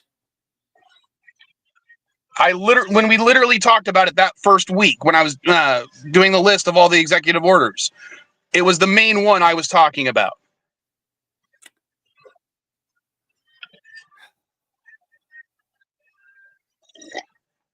You're taking this too far, buddy. I'm not taking it too far. As I said, my kids are worried about this. And the reason they're worried is because they have brown skin. Do you understand that? On January 24th, the Trump administration, through the Department of Justice, presented an argument in court defending an executive order issued on January 20th titled Protecting the Meaning and Value of American Citizenship. The order aims to end universal birthright citizenship, a right enshrined in the 14th Amendment, which states that all persons born in the United States, yada, yada, yada. This administration is legal filing specifically reference Native Americans to bolster its case. Though it did not specifically seek to strip them of citizenship, but they basically reference specifically Native Americans. And that's because Native Americans were not allowed citizenship under the 14th Amendment until Congress passed it in 1920 that they were citizens. Yeah, exactly. Now, when they argued in court, they specifically neglected the 1924 ruling, or the 1924 Indian American Citizenship Act, because what granted them citizenship, according to that act, was the 14th Amendment and the birthright citizenship. Birthright citizenship does not count to two illegals coming here and having a baby. Except they're not just talking about illegals. Yes, they are. Remember, what was the exact wording? Both parents now have to be naturalized American citizens. No, that means if Mrs. Yes, it specifically said so in the fucking executive order, dude. No. Yes, it did.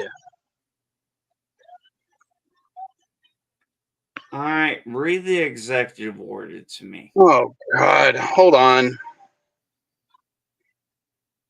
Hey, you want to have this discussion, you got to pull it up.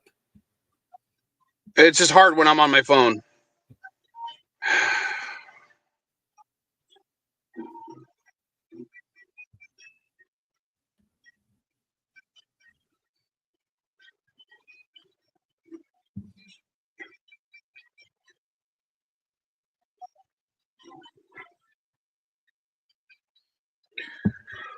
Okay. The order specifically targeted children born in the U.S. to parents who are undocumented immigrants or present on temporary visas like work, student, and tourist visas. It argued that such individuals are not fully subject to jurisdiction of the U.S., claiming the 14th Amendment was never intended to grant citizenship university to everyone born on U.S. soil. The administration leaned on historical precedents, citing the 1884 L. Wilkins Supreme Court case, where Native Americans were born denied citizenship. The executive order faced immediate pushback from the judge. The issue stated All right, hold on. unconstitutional. This is from Executive Order, January 20th, 2025, specifically protecting the meaning and value of American citizenship order. Among the categories of individuals born in the United States and not subject to the jurisdiction thereof, the privilege of the United States citizenship does not automatically extend to persons born in the United States. 1. When that person's mother was unlawfully present in the United States and the father was not a U.S. citizen or lawful permanent resident at the time of said person's birth. 2. When that person's mother's presence in the United States at the time of said birth was lawful but temporary, such as but not limited to the visiting the United States on their auspices of a visa waiver program or visiting on a student, work, or tourist visa, and the father was not a United States citizen or lawful permanent resident of said time of birth. De facto, both parents need to be an American citizen. That means if Mrs. Vile and I have a child and that child is born in the United States, under that law or under that executive order, that child would not be an American citizen. Well, if you understood the mind of Trump, he's wrote some of these executive orders for the whole point of getting legally challenged and taking it up to the Supreme Court to see how much power they're going to let the president have. He doesn't need the Supreme Court anymore because he says he is above the law. He interprets the law now. Only him and the Attorney General can interpret what is law. That's what he said, unquote. I'm not going to go into that, Elihu, but I'm talking about specifically what was written. That means without the birthright citizenship, a child that me and Mrs. Vile have would not be an American citizen under this executive. Yeah. Okay, so what? Despite the fact that I am an American. What do you mean, so what? As I said, that affects me. And she has a legal visa to enter the country. Are you planning on having a child with her? I'm not going to go into that too much right now because of certain things, but it's not off the table.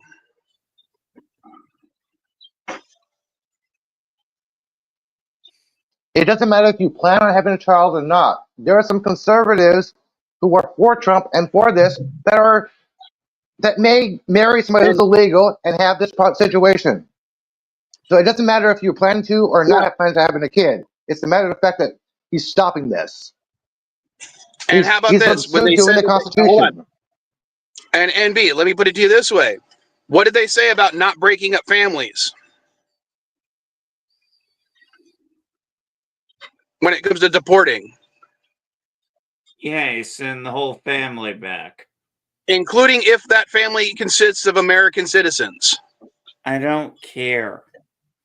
So that means if Mrs. Vile and I have a kid and we're in the United States, I could be deported. No, you wouldn't. Under the current laws or under the current administration's plans. No, you wouldn't be. Why not? They said they don't want to break up families. Me, Mrs. Vile, and our potential child would be a family, correct?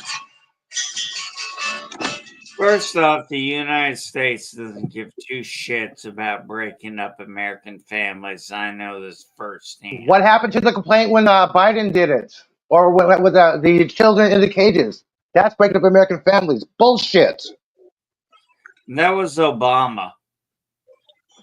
Okay, still, that's fucking breaking up children families. Yeah. Bullshit on your arguments. And again, the current Attorney General said that he wouldn't break up families, and that would include deporting American citizens. Hey, I've had my family broken up several times. Okay, and you're saying that you like that idea, Because you want it to apply to other people, including me.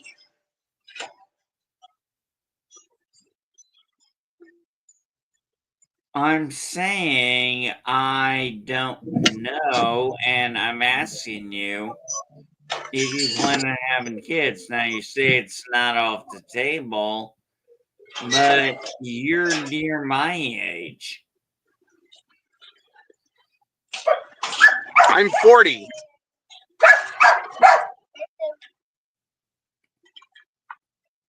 And me having more kids is not necessarily, off the table for someone in their 40s. Yeah. Even if my oldest is already 21. My father had me when he was 50. Yeah.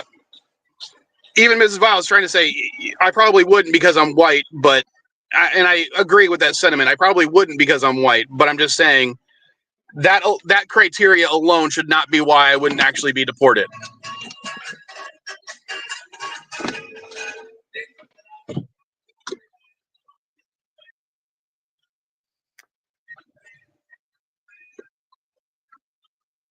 Does Mrs. Cordinas want another kid? Well, she doesn't have any kids. I'm the only one with kids. Well, if she's And I don't know if you can hear them, but they're in the background. We got her nieces and nephews out here. So, is she about the same age as you? yep. That means she's high risk. So, Just saying.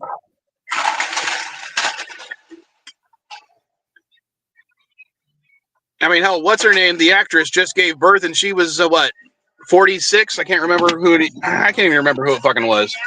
But they were saying that she was 46 and just gave birth to a healthy baby. Well, like I said, it just means that at a certain age you're high risk. But you're okay with people in my situation, our kids not being considered American citizens. But your kids are American citizens. But, okay. You understand that people in my situation, that our kids would not be considered American citizens if we have kids with someone who has a visa.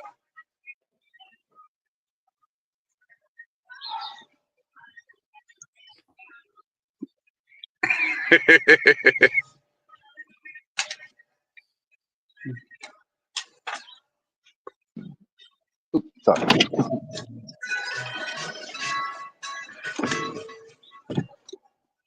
Hey, I'm just saying there are a lot of other countries that have stronger. We're not talking that. I don't care about the other countries. I'm talking about the country I live in and the country she lives in specifically. Because the issue regarding it is whether or not they have. Hold on. We're worried about their citizenship and the millions of people that are in similar situations to me and Mrs. Vile. You know, technically, if Trump wants to eliminate the 14th Amendment entirely, every black person will be deported from this country because the 14th Amendment was basically sold on African I will slaves. say this. Hold on, Elihu. Hold on. I have to. Don't make me, support Trump on this. But he did change the executive order. What was it, on January 22nd? Later on, saying that it would not apply. It would his original order was written wrong, and that it would no longer apply to anyone born 30 days from that time. So, in other words, anyone.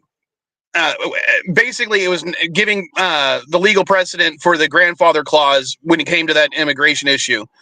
So that 30 days from January 22nd actually didn't go into effect until February 22nd, or no, February 30th, or March 1st. No, I screwed that up. February 24th. There we go. So anyone born after in this condition after tomorrow would no longer be considered an American citizen. Oh, okay. Thanks for the clarification. So I do want to reiterate that point because, you know, it at least that's what saved my kids from losing their citizenship. Because the first executive order was so shitly written.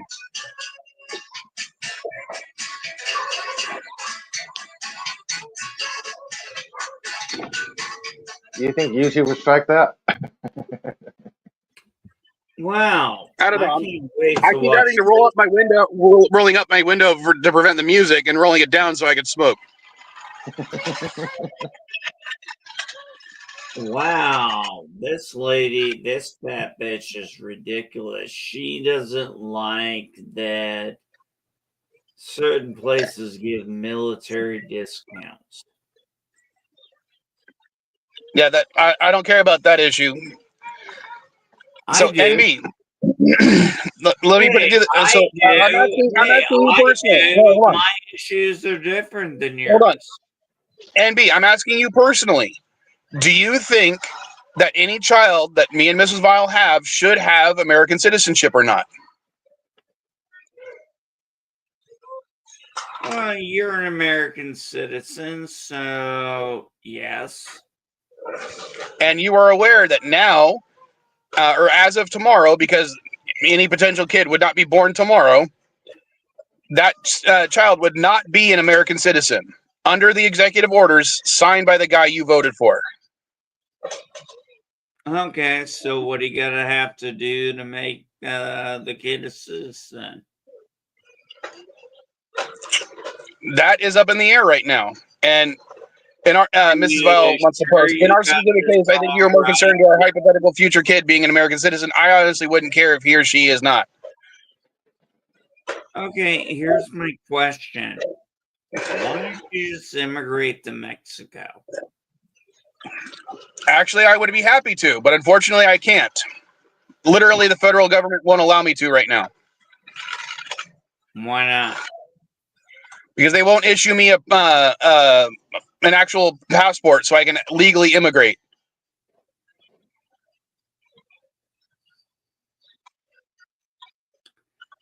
What do you mean they won't issue you a passport? You already have a passport. No, I don't have a passport. I've never had a passport. Well, then how do you get across the border?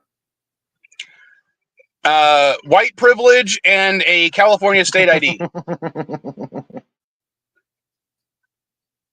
That's genuinely what it is, NB. I'm white, so I'm usually not harassed too much. And I show my California state ID, which is a non-federal ID. I don't even show a birth certificate. I get away with it because I'm literally white.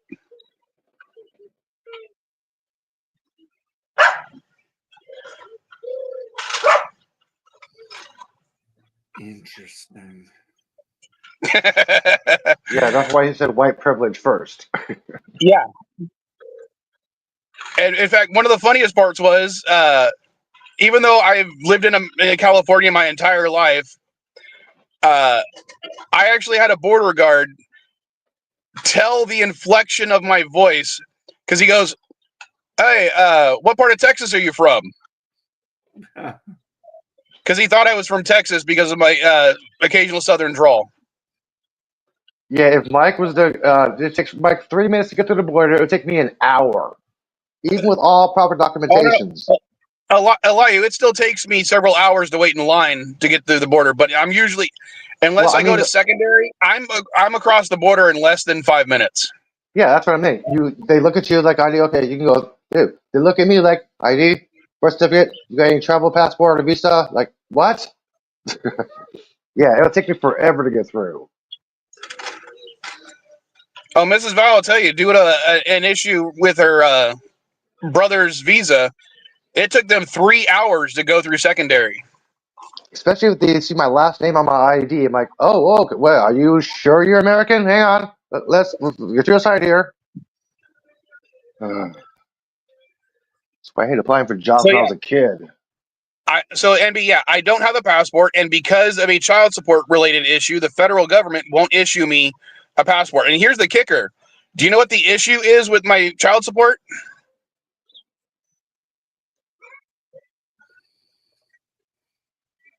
NB, are you there? Yeah, I'm here. Obviously, I don't know. Okay, the issue with my child support is they owe me money because they took too much money out of my paycheck or my account when they at one point. So because they owe me money, the federal government won't give me my passport. Go figure. So the federal government owes me money, won't give me that money, and then won't let me get a passport because they owe me that money. So yeah, I can't legally immigrate to any country right now, even if I wanted to. Yeah, I cannot become a Canadian citizen because I have no income.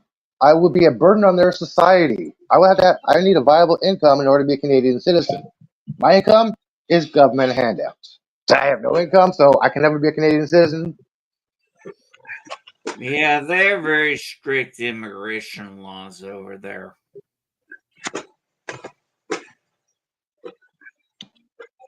And now, let me ask you this, NB. It'll be the last question I ask you. Now, according to the issue being with all the illegals, what would be the problem with just reverting to pre-1956 immigration laws and just allowing anyone who comes into the country and requesting to become a citizen be granted citizenship? Because remember, it wasn't until 1956 that we changed it so that you had to, we had the whole paperwork stuff. You could come to the country for any reason and be granted citizenship on the spot, pre-1956. Boat, plane, anywhere, train. Yep. Become an American soil. Can I become an American citizen? Okay. Done. Because if we went to those pre-1956 rules, all these illegals become citizens. What would be wrong with that? More taxes. Hey, more federal. Whoa, income revenue. Millions and millions of dollars. Well, anyone who gets a job in this country, the job is still withholding payments, so they'd still be paying taxes regardless whether they were the citizens or not. I mean, they're going through workplaces, so obviously they're working and paying taxes, so make them legal so they can still continue to pay taxes. Hey, Mike, you're about to our mark. I know, but what is your issue with going to that standard, the pre-1956 immigration laws? No, I don't agree with that. Why not? Isn't that when America was great? In the 50s? Well, I wouldn't say that, but I'm just saying, wouldn't that be part of the Making America Great Again? The whole slogan. I disagree. Because like a lot of people's families when they came to this country was pre-1956, including Donald Trump's family. Yes, I'm very well aware of going off Ellis Island or when we got California, the Chinese coming off there. Yeah. Actually, I'm watching a really good show now called Warrior that deals with the Irish in San Francisco at the time during Reconstruction and the 25,000 Chinese that have immigrated over. And of course, the Tongs have taken over much of the place. Tongs are the Chinese mafia. One of them, yeah. Yeah. I mean, Tongs have different names. But yeah, it's a really good show. I'm on the second season. It lasted for 3. And I look forward to getting back to it because it's one of those shows that just kind of sucks in. I like mob movies, and I've heard, American mob movies. I've seen the Yakuza movies, All right. So, but never the Tongs. I want to give. I just want to give you I'll end the stream on this note. The New Colossus by Irving Berlin. She cries with silent lips. Give me your tired, your poor, your huddled masses yearning to breathe free. The wretched refuse of your teeming shore. Send these, the homeless, tempest-tossed, to me. I lift my lamp beside the golden door. Yeah, that's on the Statue of Liberty. That's not in the Constitution. No, but do you think that that is a good sentiment for this country, or no? It was a. I'm sorry, sentiment. It was a time. So it's no. You think that no longer applies for this country? At this point, I don't feel we're taking care of our own.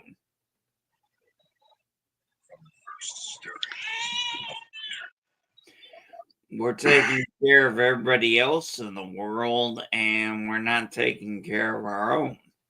Okay, but you understand that if we accepted these people, they'd be our own too. Of course. But that was then, and now we're taking care of other people, and we're not taking care of our own. We're putting our own last. 10:02. No, we're not. By definition, if these people become our own and not separating them out between them and us, them versus us, we'd be taking care of everybody. And those people in turn would help take care of people like you and me and Elihu. Look, we had amnesty under under Reagan as part of the Defense Act. The wall never got built, and we got amnesty. It's not a good idea to go down that road again. So you consider it wrong to give people amnesty? Amnesty is for people fleeing from persecution, not people who want jobs. Yes. Amnesty specifically is they're asking to be forgiven for the crime of entering the country illegally. That's the only crime. You're talking about asylum, MB. Yeah, you're talking about asylum, which is a refugee status. Yeah. Or it can be a refugee status. Either persecution from government or affiliated group like gangs. Yeah. Amnesty is just them asking, hey, we came to this country illegally, but we want to do everything right from now on. The only crime we've committed is entering the country illegally.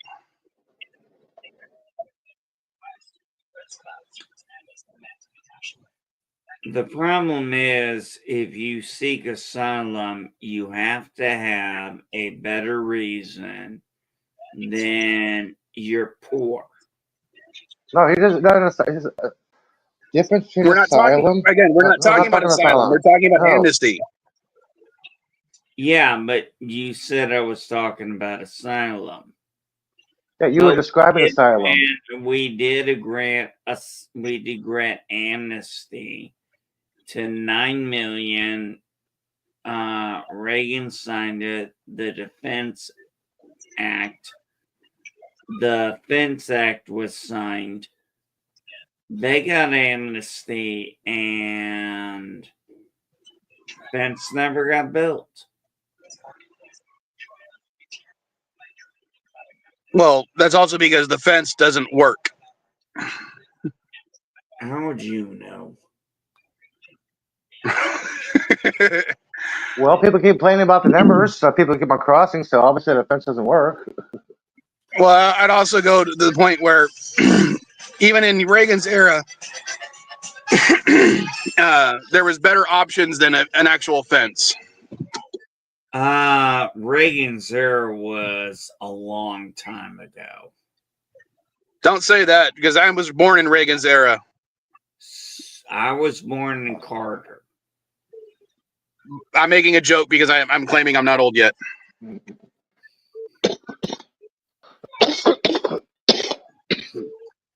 I was born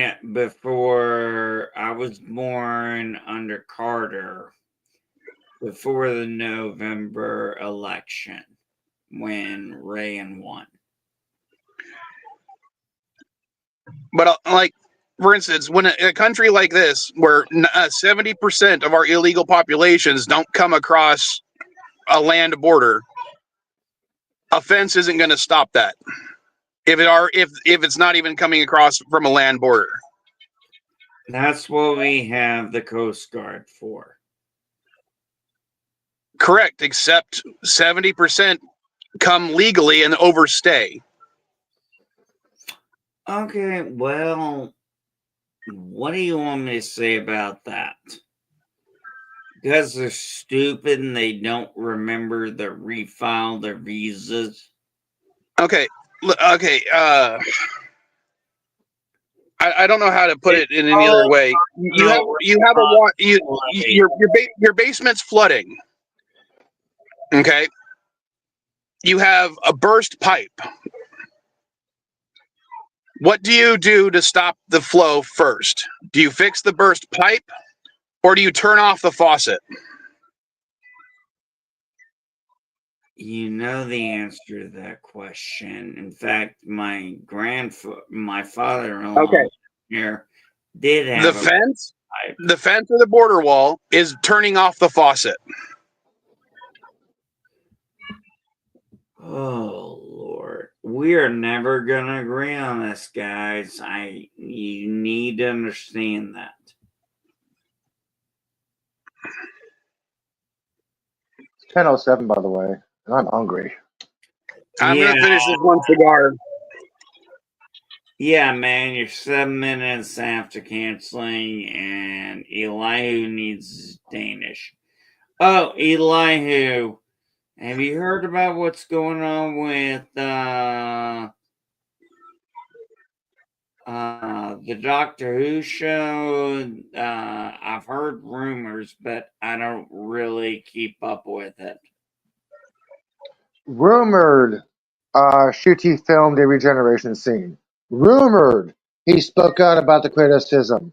It's all rumored. There has been no official word from Moffat, or anybody from the official Doctor Who showrunners. Nothing has been official. It's all been speculation and rumor spreading online. There's nothing confirmed that it's being canceled. It's the last season. Nothing's been confirmed. It's all rumor. Yeah, that's what I'm taking it as. I'll believe it's been canceled when I hear it's officially been canceled. Now, if he did a regeneration scene, like I said, it's all rumored. It's all rumored. Sorry, I'm almost done, so I'm just gonna play some videos and all in the stream. So I think with everything else, I think this is the most appropriate one.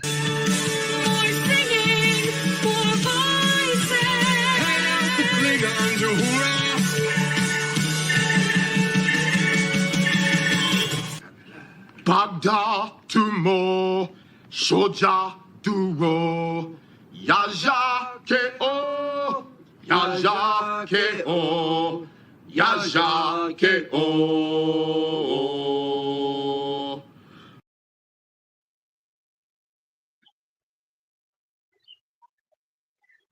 Is it not playing the video?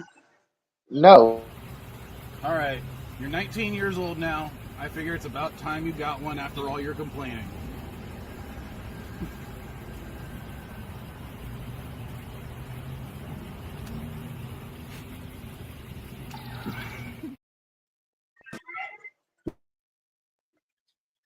What the hell?